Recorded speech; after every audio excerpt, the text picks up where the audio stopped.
नमस्कार दोस्तों, आज की वीडियो में हम एक शुगर कंपनी का स्टॉक रिव्यू करेंगे। This is a mid cap company, 11,000 crore का मार्केट कैपिटलाइजेशन है। एंड इस कंपनी की खास बात यह है कि इसमें इंस्टीट्यूशंस का बहुत अच्छा इंटरेस्ट है। तो एफआईआईज अगर आप देखोगे तो 10% इसमें इन्वेस्टेड है, डीआईआईज 30% इन्वेस्टेड है। डीआईआईज का क्वार्टर ऑन क्वार्टर स्टेक्स बढ़ता जा रहा है और इसका स्टॉक प्राइस भी टर्न अराउंड करके ऊपर बढ़ते जा रहा है in spite of the fact that this company has shown negative profit growth for the last 3 years। तो ये सारी पॉजिटिव चीज़ें हो रही है एक ऐसी कंपनी के साथ जो नेगेटिव प्रॉफिट ग्रोथ दिखाई है पिछले 3 साल में। And it also belongs to this sector which is जिसमें लोग थोड़ा इन्वेस्ट करने से परहेज़ करते हैं। मतलब एफआईआईज पे अगर आप देखो तो कंज्यूमर आईटी में पहले करते थे, बीएफएसआई में करते हैं, right. And DIIs also show some restrain in investing in sugar stocks. Retail को तो समझ में ज़्यादा नहीं आता है क्योंकि एंट्री और एग्जिट का फंडा होता है एंड रिटेल नॉर्मली पीक पे ख़रीद लेता है और फिर बाद में लॉसेस बुक करने पड़ते। तो रिटेल अच्छे से मतलब समझदारी से इन स्टॉक से दूर रहता है, वो सही बात है, right. But this company is seeing a lot of positive developments in spite of not performing that well on the operational side. So what is it that is driving the stock price as well as the interest in this company, right? तो ये company एक, जैसे मैंने कहा, sugar company है। Sugar companies दो तरीके से पैसा बनाते हैं, एक तो शुगर बेच के पैसा बनाते हैं और दूसरा इथेनॉल बेच के पैसा बनाते हैं। तो मतलब इथेनॉल बनता कैसे है उसके ऊपर मैं 1 सेकंड बात कर लेता हूँ या 5 सेकंड बात कर लेता हूँ। तो शुगर केन लिया जाता है, शुगर केन को प्रोसेस करके जब शुगर बनता है तो उसका एक बाई प्रोडक्ट रहता है, मोलासिस बोलते हैं उसको। मोलासिस ना एकदम डांबर जैसा काला सा गाढ़ा प्रोडक्ट होता है।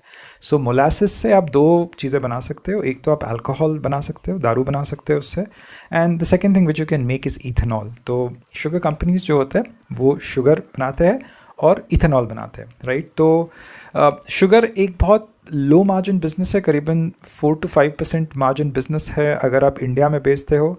अगर आप एक्सपोर्ट करते हो तो करीबन 8% मार्जिन बन जाता है। तो गवर्नमेंट ने 2019-20 से कंपनीज़ को थोड़ा अलाउ किया एक्सपोर्ट करने के लिए, तो ये कंपनीज़ ने थोड़ा अच्छा वक्त इनका शुरू हुआ।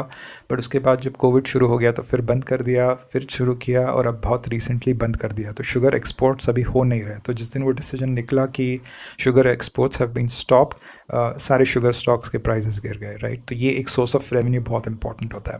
सेकेंड थिंग इज़ जो इथेनॉल ब्लेंडिंग जो हो रहा था, तो 2022 में गवर्नमेंट ने कहा कि E20 का जो स्कीम था कि 20% इथेनॉल ब्लेंड होगा। उसके बाद ये स्टॉक्स काफ़ी ऊपर जाने लग गए।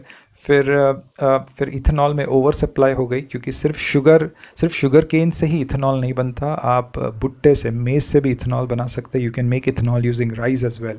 तो जो राइस के फार्मर्स थे और मेज के फार्मर्स है वो भी एकदम ना मार्केट में आ गए एकदम कि हमको भी चाहिए, हम भी इथेनॉल बनाएंगे। तो फिलहाल इथेनॉल की ओवर कैपेसिटी है, बट इथेनॉल का जो टारगेट जो E20 का है वो गवर्नमेंट ने एक कमिटी कमीशन की है which wants it to take to E85, मतलब 85% मिक्स होने वाला इथेनॉल हमारे फ्यूल के अंदर। मतलब whatever crisis that we have had in the last 4 to 5 months, the government is learning from it, right? So this is one thing. दूसरा, government ने क्या पॉलिसी निकाला है कि जो एक्साइज ड्यूटी है when ethanol is mixed 27% और 22%, वो वेव कर दिया जाएगा फ्यूल पे से। तो these are all incentives for fuel के अंदर जितना ज़्यादा इथेनॉल मिक्स कर सकते हो या फिर इंपोर्ट बिल अपना कम करने के लिए ये सारे इंसेंटिव्स गवर्नमेंट अनाउंस कर रही है। तो कहीं ना कहीं इस कंपनी को इसका फ़ायदा हो सकता है या हो भी जाएगा क्योंकि बहुत सारे शुगर कंपनीज़ हैं जो इसके ताक में बैठे थे और शुगर स्टॉक्स को आई थिंक मीडियम टर्म में इसका फ़ायदा हो जाएगा। बट ये कंपनी कुछ ऐसा कर रही है जो इन सब चीज़ों से हट के है। तो ये कंपनी करीबन 2800 करोड़ का केपेक्स कर रही है और ये पॉलीलैक्टिक एसिड की कैपेसिटी बना रही है। तो पॉलीलैक्टिक एसिड क्या है? पॉलीलैक्टिक एसिड यूज़ करेगी ये कंपनी बायोडिग्रेडेबल प्लास्टिक्स बनाने के लिए। तो जो प्लास्टिक बैग्स हम इस्तेमाल करते हैं वो डिग्रेडेबल नहीं है, तो दिक्कत हो जाता है, पोल्यूशन वगैरह हो जाता है। तो रिसाइकलिंग का एक थीम है जिसमें गणेशा इकोस्फीयर जैसे कंपनीज काफ़ी ऊपर गए थे। उनको टक्कर देने के लिए ये कंपनी अभी 2800 करोड़ का केपेक्स कर रही है so that it moves away from sugar and ethanol and sugarcane. And ये पूरा एक बोलते ना एक नया चैप्टर होगा इस कंपनी के अध्याय में, सो दैट ये एक रिसाइकलिंग के थीम पे ऑपरेट कर रही है। तो इथेनॉल ब्लेंडिंग जो होता है उसमें मार्जिन्स जो है 18% के होते हैं, but right from the time जब मेज़ और राइस अपना सप्लाई बढ़ाने लग गए और उनसे इथेनॉल बनने लग गया, the margins have hit and they are around 11%, 12% right now. तो शुगर से margins कुछ 4% आ रहे हैं, 10-11% coming from ethanol. This new initiative that the company is doing, wherein it is kind of coming up with facilities for biodegradable plastic, the margins of this business are going to be 30-35%, and that is what is driving the interest of so many institutions in this company. The name of the company I'm talking about is Balrampur Chini.